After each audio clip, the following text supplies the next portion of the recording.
I may have to. Yeah, I think I'll take all three microphones. So here we go. So, right. Okay. So, has anyone got? Oh, I think Tom's over there. I think I'm going to drag Tom back because I'm a shy guy, as they say.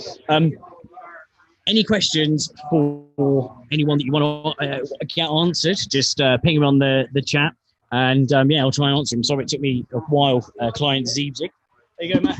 Mr. Tom, how's it going? All right. We're back here. We're just hanging out. Vesi's going to join us. And Bobby's going to join us. Come on down, Bobby. There we go. Vesi's sharing. This is live. So we're joined by VESA, crypto artist, and Bobby Lee from Ballet Crypto, as well as other projects in the past, for sure. And we're just right there on that one. Which camera? This one? That one over there right now.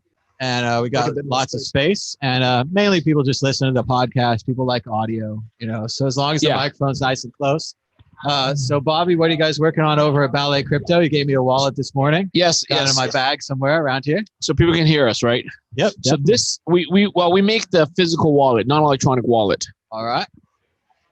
So it's a physical wallet. It's made of metal. It's in a little plastic case. Yeah, take it out of the plastic case. All right. So, yeah. So now it has a public key on one side, private key on the other side. No, it's actually, we use a two-factor private key. So it's a very fancy paper wallet. Okay. If you're familiar with paper wallet, the idea is that it's non-electronic. So the wallet is pre-configured. So there's no setup. That's the beauty. There's no setup. The private keys, when I say plural, there's actually one set of private keys, which is actually generated from a two factors. Okay. So we have the passphrase, a BIP38 passphrase, and an encrypted private key that's BIP38 compliant.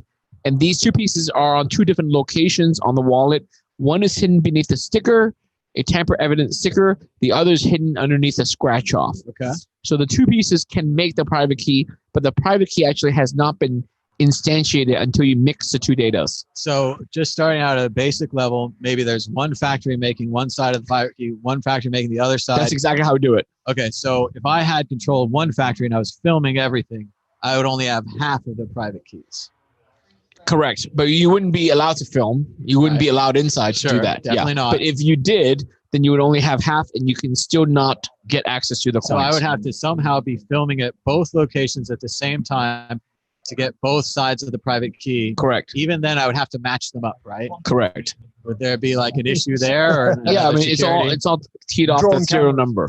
Because the main thing I think people are worried about with this wallet is just the basic thing that you think about is you're like, okay, Bobby's got a computer making all these keys, and maybe you're a good guy. Yeah. Maybe there's a bad guy in there, and he's watching that computer. Yeah. And now he's watching everybody's keys. I'm sure he doesn't steal it right away. He waits until it hits the magic number or whatever, and then he's like, uh-oh, all these wallets are mine. So what can you do to make sure that doesn't happen? So I'm not only aware of that risk, so I'm also an experienced guy. So I used to make BTCC mint coins. I ran an exchange for 5 years. Yeah. So I got into Bitcoin in 2011, 9 years ago. So I have a lot of experience with the security management. I have 2 degrees in computer science from Stanford University.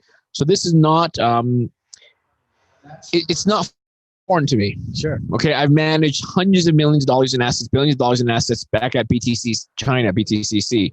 So I know how to custody user funds, but on purpose, this company, my new startup, we do not want to custody user funds. Absolutely. So we designed a process in place where we hire very trusted people. We have people in 2 different countries, 2 different jurisdictions that do this. So they cannot collude, they cannot collaborate, and they cannot. Do you have like a peer review or a third-party team come in and audit the system or something like that? Yes, I've asked some close friends and industry people to review our process, and they've given us 2 thumbs up. Okay. So and plus a lot of the process I designed myself, so I'm very knowledgeable. At BTCC, I used to make a series of collectibles called BTCC Mint. Sure. The physical Bitcoins, much like Cassatius.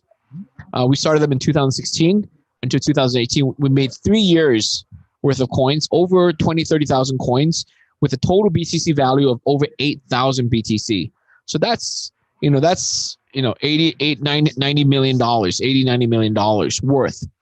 And they've never gone hacked or stolen. Well, there's an interesting story about those too. I was talking to Adam Back, and he had some early copies that he bought or something, and the Bcash fork had just come out. And Adam wasn't a fan of Bcash, and he was like, well, I got Bcash on these things. I'm opening up each one to get the Bcash out so I can sell it. He could do that. I don't care if I'm going to destroy the value of the chips.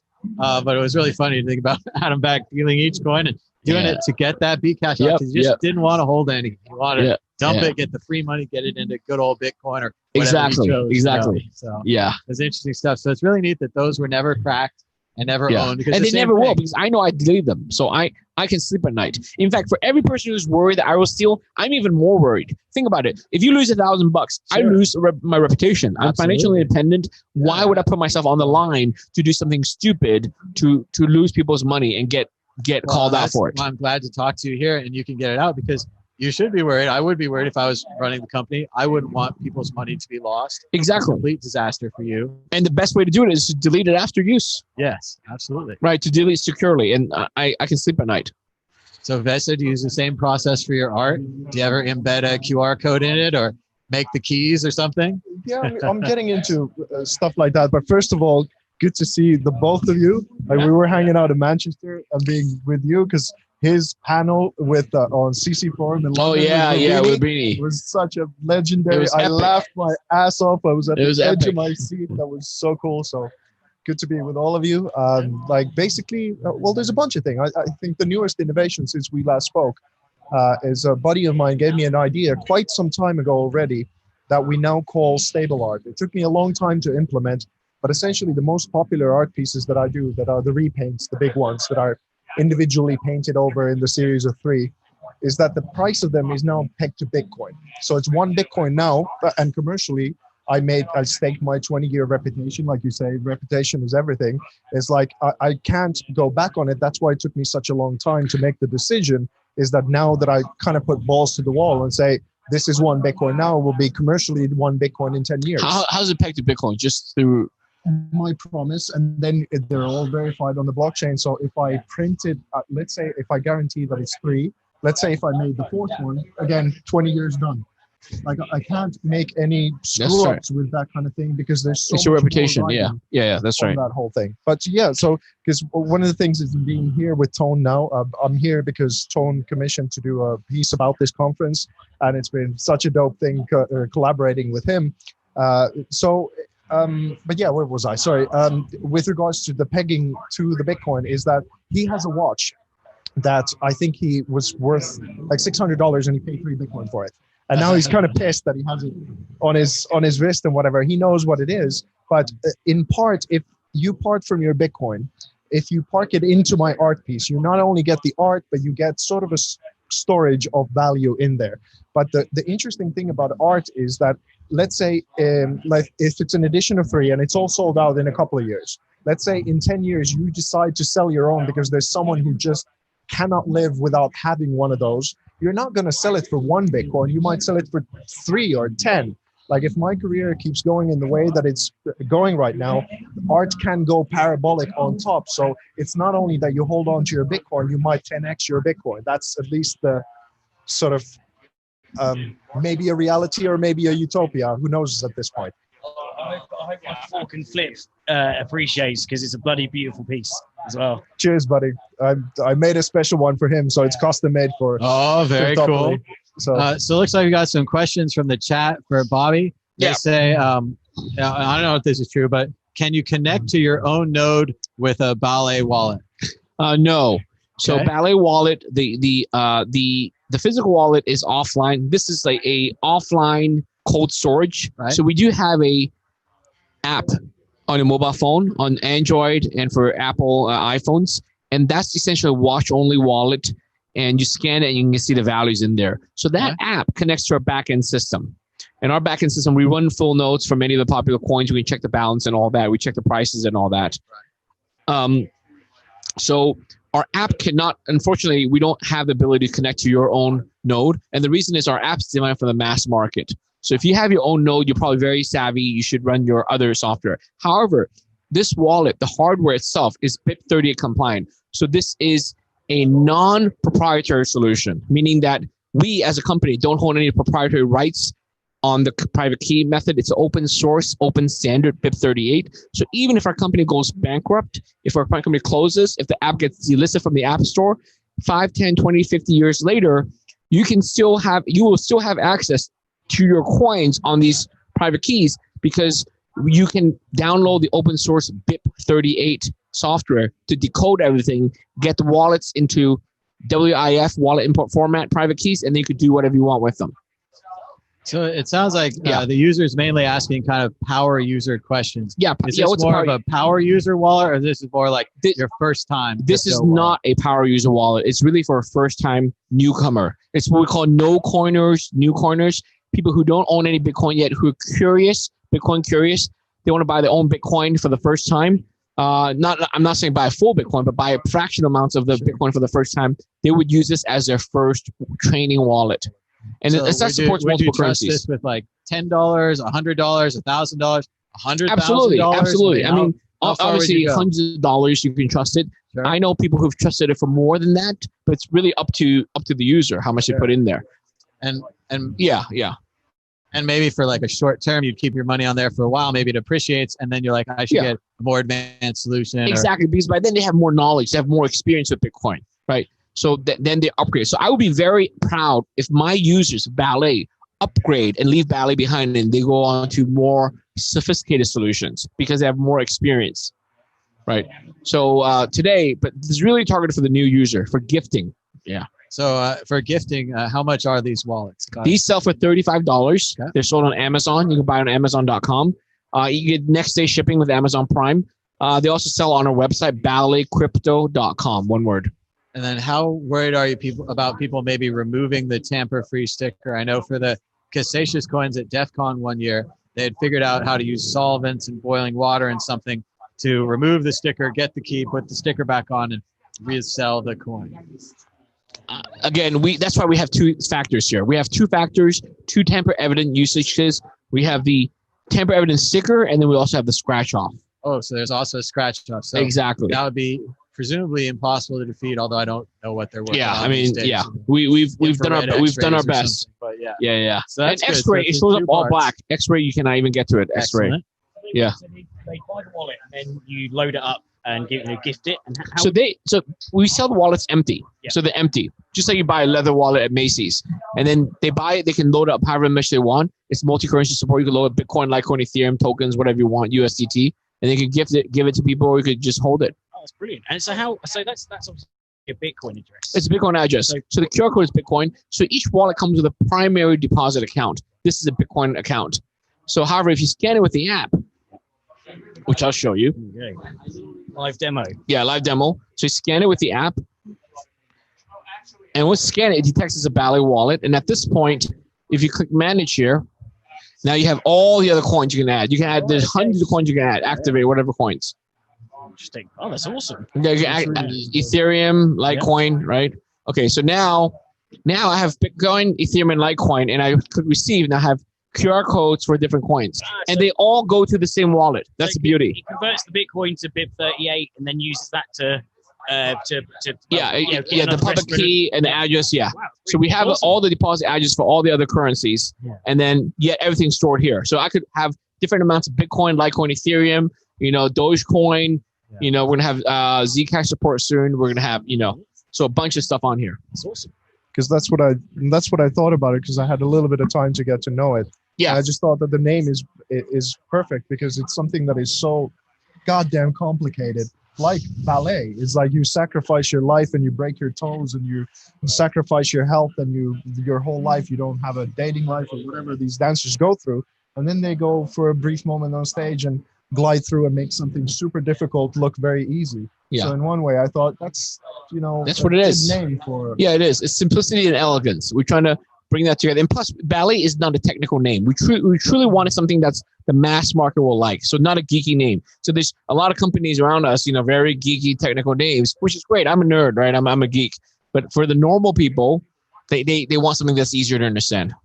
So one of the questions from the chat is about giving away the XPub. So people are very particular about that. So what reassurances do you have? Okay, so the XPub, we don't give away the XPub. First of all, there's no XPub or XPriv or whatever. So this is not BIP39. This is not BIP44. This is BIP38. So what's inside the wallet is actually an encrypted private key BIP38 compliant cryptography. It's not even WIF format, not even wallet import format. It's a BIP38 encrypted private key, and then the BIP38 passphrase. Okay, and then these two would derive into the actual private key, which derives into the public key, derives into the deposit address. So no XPub. No XPub issues. Okay. And we don't expose the public key. Yeah.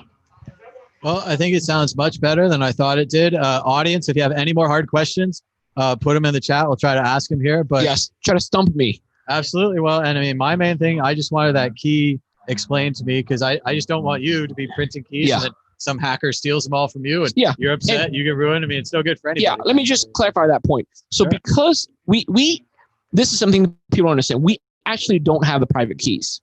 What we do have is we created the private key components. So there's the A part and the B part. The A part is a passphrase. The B part is the encrypted private key. We have created those two parts, A part and B part. They are created in different countries, on different computers, adding entropy, dice rolls.